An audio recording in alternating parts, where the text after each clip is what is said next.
Hi everyone, welcome back to the channel. Peter Barber here, professional opera singer and music producer, and I just had a wonderful time experiencing Clair Obscur Lumière for the first time ever. Absolutely wonderful, so cool to hear this kind of like new age classical music coming from such a deep background in classical study and classical performance. I really enjoyed talking about the vocal technique and the ensemble and how the instruments and the voice interacts, and talking about the choir when that comes in. Really had fun. So I hope I can peel back the curtain and teach you guys a thing or two about what's going on musically here. That's really my whole goal, and to help enrich your musical experience of this and to take lessons from this going forward. So I hope you enjoy, hope you learn something, and I'll see you after.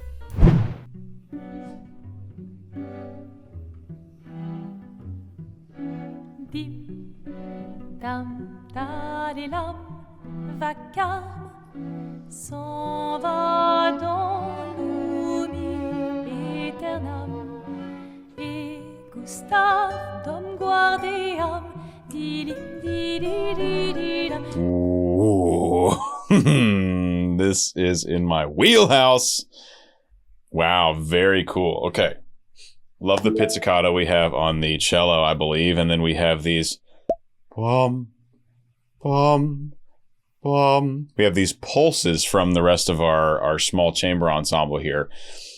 So we get this motion from the cello pits, and then we have highlighting the chord changes, mainly giving some foundation with these pulses. And we have a French singer here. What if we get some subtitles? Musique. Bon. Okay.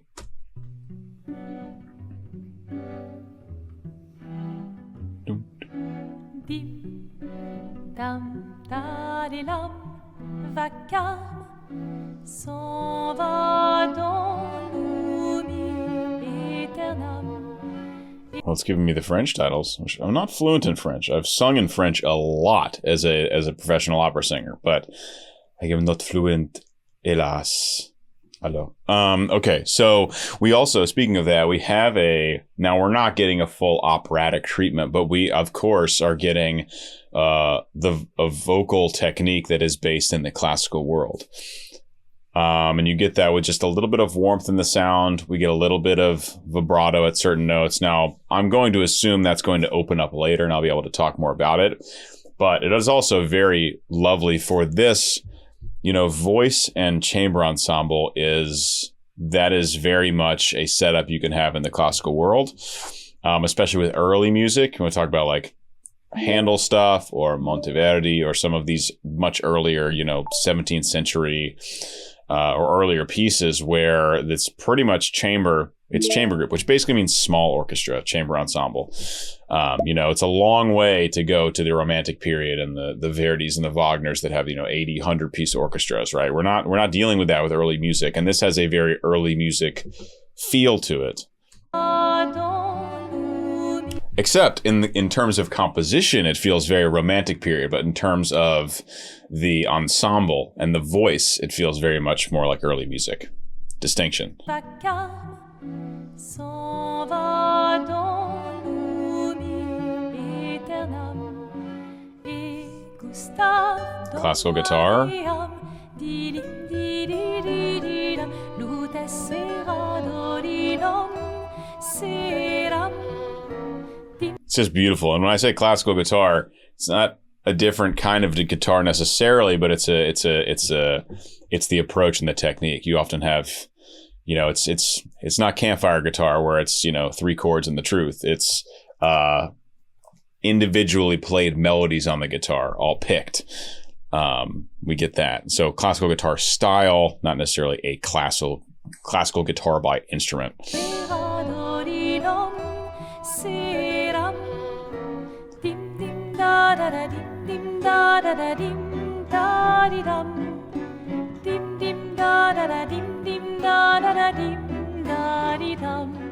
Lots of pits here.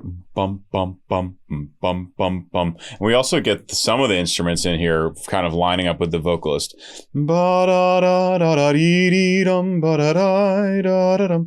whatever the notes were. She does have it's a very light approach to the voice, right? We're keeping it, so at least so far, in this very intimate kind of setting. Very, very fitting for this, the small chamber ensemble, right? It doesn't need a lot of power to cut through a small ensemble, especially an ensemble playing with a lot of spare moments between parts, really. It's not this big lush, everyone's playing like tremolo and getting after it. It's blunk, blunk. It's much more kind of, I don't know, it feels very like fantasy and like fairy-like. I don't know anything about the game, so maybe that's in line. Dim da da da dim dim da da da dim da di dum. Dans là-haut sera ravi. Et toi. Noir gris fera. Yes. Okay. Now, from our focus, we're leaning a little bit more into the classical stuff. So what you're getting is a little bit more resonance. We're getting a little bit better vocal fold closure, so the voice isn't as breathy as it was in the first 30, 40 seconds. We're getting more vibrato on the notes, especially the longer notes, more vibrato, and a warmer sound overall. All of these are contributing to a more what you think of when you think classical. Still not into operatic territory yet, but the foundations of that are absolutely showing, and I'd be shocked if this singer was not classically trained.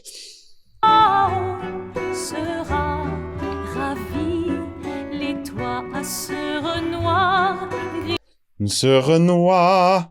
See, that top note really opens up, and the freedom opens up, and the voice spins, is what we call it in the opera world, and the vibrato just beautifully comes through.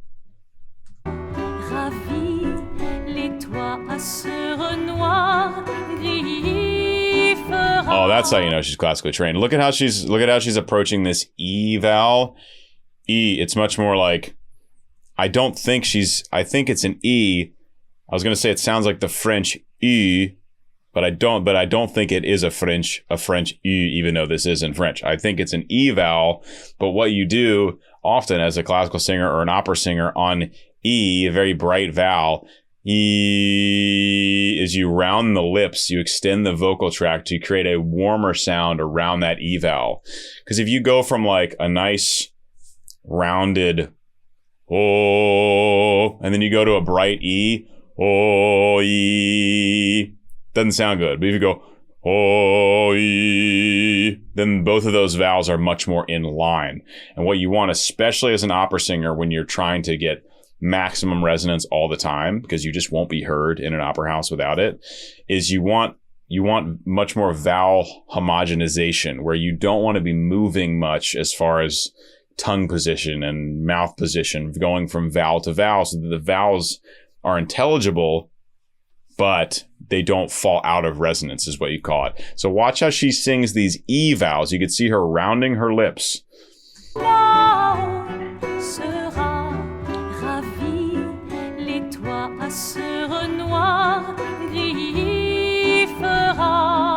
Différa. Let's see if it'll tell me what the word is, and might be. Gris, noir, gris. So that's an E vowel. That's not an U vowel. But look at her lips.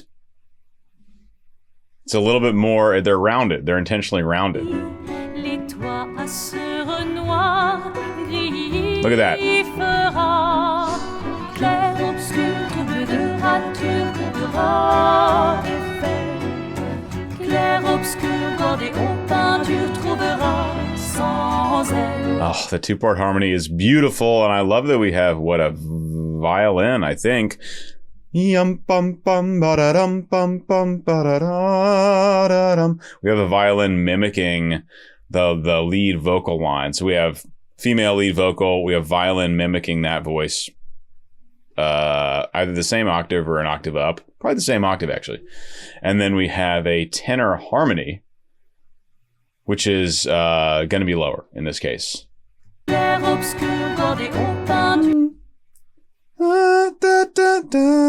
So she's up here, he's down here.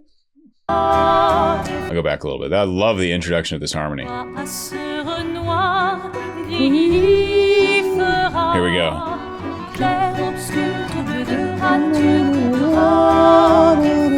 Yeah, he's a lower harmony.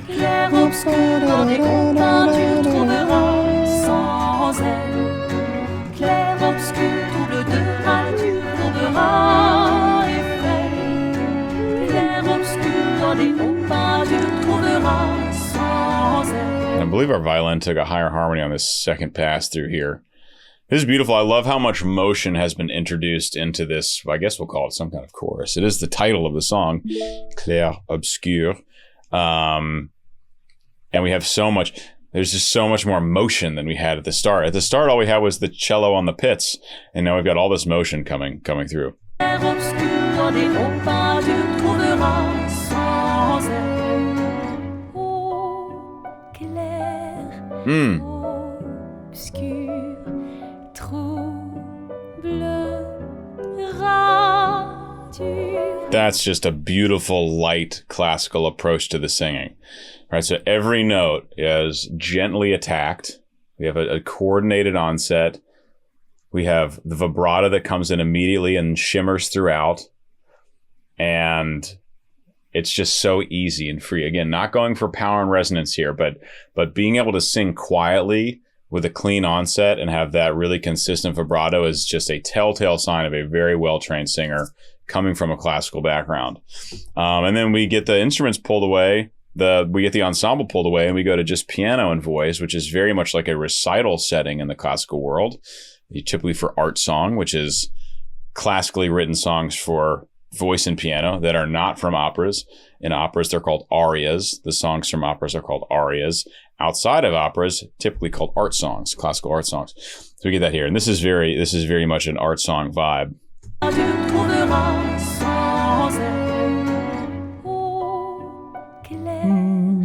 Oh, Claire. Oh, like it's just very easy and clean, and the vibrato's consistent. Skew, skew. Right, it's just right off the bat. Really lovely.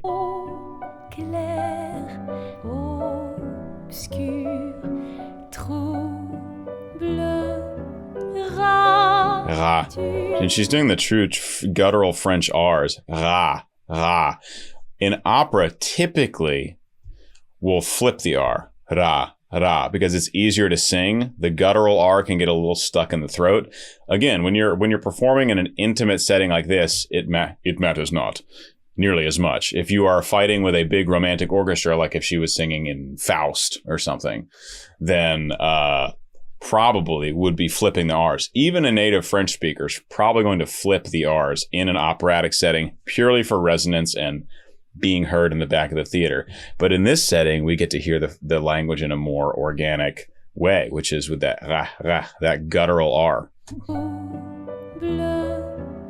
Ah, lovely. Clair obscur, guardé aux peintures.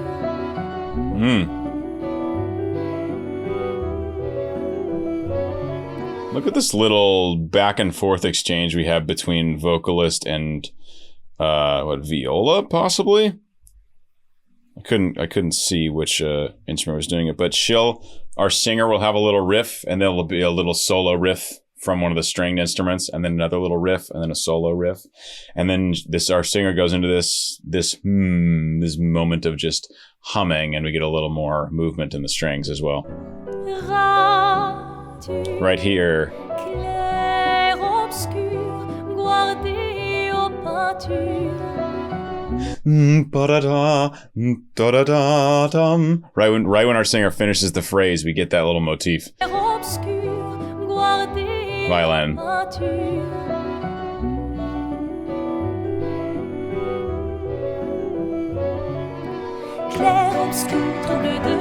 Back to the chorus. Clair obscur, guardé aux peintures, trouveras sans elle. Some more action. Now we get some clapping happening. We get some extra percussion here, more movement. Everything's got a little bit more energy going into this. Again, I'm going to call it a chorus because we're repping the title name here. So it's much like the first one, but we do have that added percussion here, which adds a little bit of extra energy to it. Clair obscur, trouble de rature, courera Eiffel. I don't know if hold on, I gotta go. Was the piano in the first chorus? I think the piano only came in that second verse. Clair obscur, rature trouveras effet. Clair obscur dans des hautes peintures trouveras. Look, her arms are moving. I just don't. Clair obscur trouble de rature trouveras effet. It's more subtle in this. I mean, the pianist's arms are moving. Now, I don't know what the recording process for this is. It's probably pre-recorded. I'm guessing this is not a live performance. Given that it's an official music video, it's very like a studio. Maybe they've got mics on, but it's also mixed. It's mixed. I've definitely put my foot in my mouth before with trying to predict if a video is live or not. For official music videos, very rarely, although in the classical world, much, much, much more common. But all to say, the pianist's arms were moving over there, but the piano is more prominent sonically in the second chorus. Very clear there, right? It was not in the first chorus.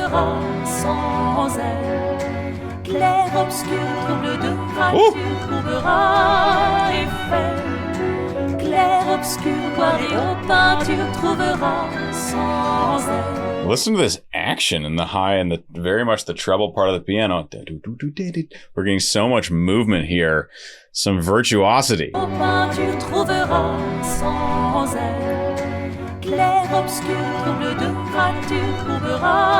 Sick. So much movement.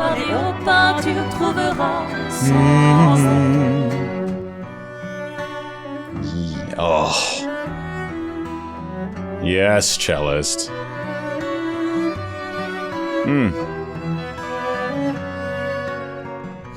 My mom plays cello. My mom studied cello. She's a very good cello player. Did not pursue it in a full-time professional setting, so stepped down from these folks in all likelihood. But she was very good. She went to the Aspen Music Festival for cello. She could have played professionally. There's no question. Went down the medical road instead, as one does. But cello, one of my favorite instruments, always has been. I had the pleasure of recording my mom to play the lead cello part on a cover of Zombie I did with a woman named Tegan Early. I'll leave a video for our music. I'll leave a link for our music video for that here. It was very cool to include my mom in that project. Anyway, cello, just one of my favorite instruments. I think it's just unbelievably stunning. As a solo, in an ensemble, in a small ensemble, or a full orchestration, it's so good. So I love a solo cello moment.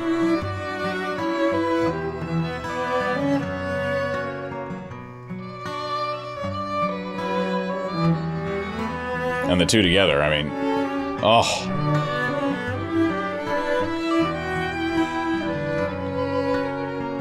Not just beautiful playing. These are some beautiful people. My goodness. They really recruited.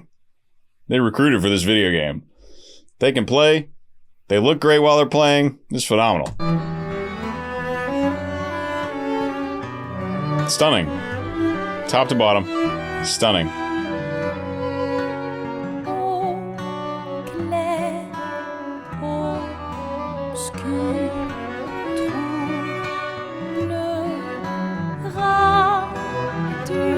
So we have the same vocalization as the second verse. I don't know what you call it. The middle section here before the second chorus, except now we have all this movement happening with the instrumentation in the background. So like the cello's doing the cello thing, violin's doing the violin thing, but we have at the core, at the center, we still have the vocalist doing this, this light classical approach that I mentioned previously, but now it's surrounded by all this movement. Again, it really feels like fairies. It feels like fairies and light and fantasy. It's just lovely.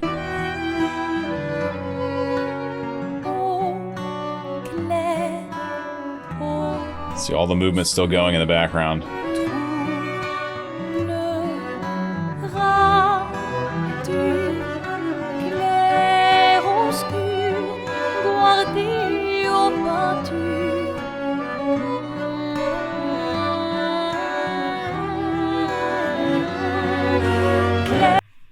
Then we get choir. Hell yeah. What's so interesting is this is like musically at its foundation, this is not complicated music. It's a very simple chord progression. The number of measures per section is basically the same the whole time. But what we're getting and what's so brilliant about this piece is that it's beautiful in its purity from the beginning. So you can have an absolutely transcendent song or musical experience with very, very simple music. There's nothing that says complexity makes it better. And I fight hard against that in a lot of like contemporary classical music where it feels like it's complicated and intellectual just for the sake of itself when it does nothing for the storytelling, which is what it's all about. It's all about storytelling. So you can have the most beautiful, pure thing in the world. But what we get here is a very simple foundation that is slowly adding layers of complexity. Even vocally, we're getting a little bit more resonance, a little bit more vibrato, a little bit more power that's growing with the ensemble behind it. And then, of course, in the ensemble, remember where we started. We had the boom, boom, boom, boom, boom, boom. We had the cello pits, and we had the boom, boom, boom in the rest of our ensemble. And now we have like multiple instrument solos happening all at once, all under the same chord progression with the same number of measures per chord, yada, yada, yada. But there's so much more complexity to it. And now they're about to add a choir in. And when the choir comes in, you know this shit is real.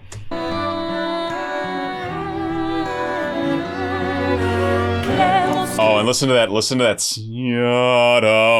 that swell going into the chorus moment.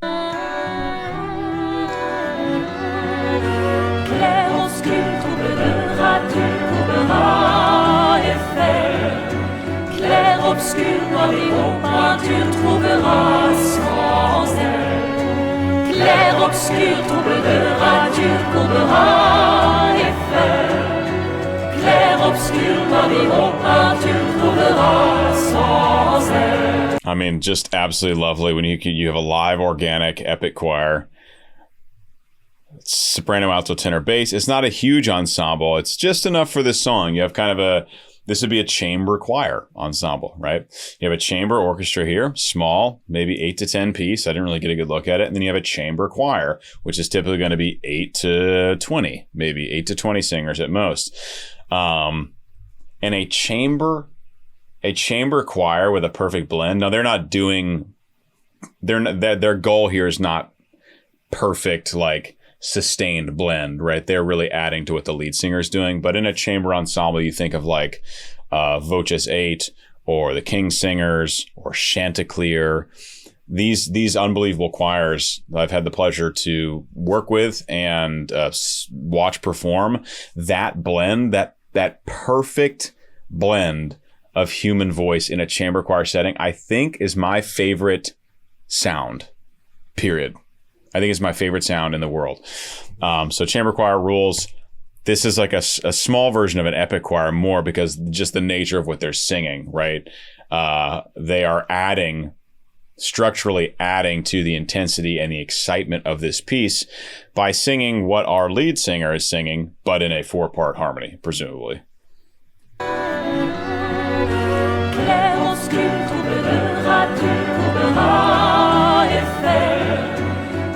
obscur, noir et haut, peinture trouvera sans elle. Clair obscur, trouble de rature, courbera effet. Clair obscur. I love this moment where the nice work from the videographer too. I mean, excellent throughout the whole thing, but this is like a tiny little note. But notice how when they zoom in on the piano, it is a moment when the piano is actually able to cut through the sound a little more on one of those piano riffs, and that's the moment where we get to actually watch our pianist do that.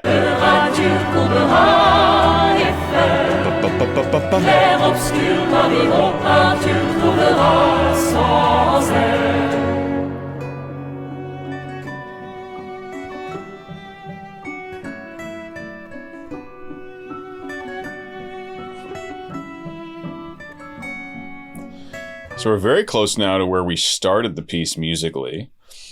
We have the pits and the cello, but we also have, instead of the boom, boom, boom, we have sustained chords, and we do still have a very subtle classical guitar hanging out, keeping it going with us.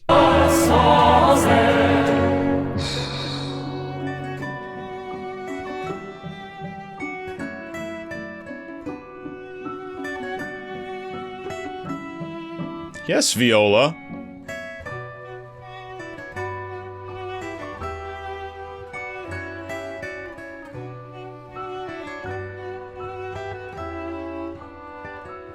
Stunning. Stunning piece. I mean, I wish more contemporary classical music sounded like this. This is great. This is really wonderful. Really excellent stuff. Shout out to Lorient Testard. Lorient Testard. See French? The French name. Hope you guys enjoyed. Hope you learned something. Hope you gained a lot of appreciation for what goes into the singing and the playing and the ensemble and all the rest of it.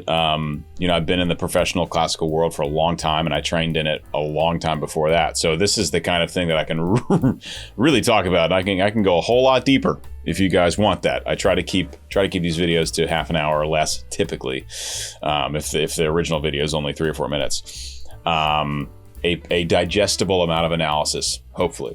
So hopefully you enjoyed. Hopefully you learned something. If you'd like to support me further, you can do that on Patreon. It's the best way to do it. Links in the description. And please leave recommendations for videos below. I'll see you next time.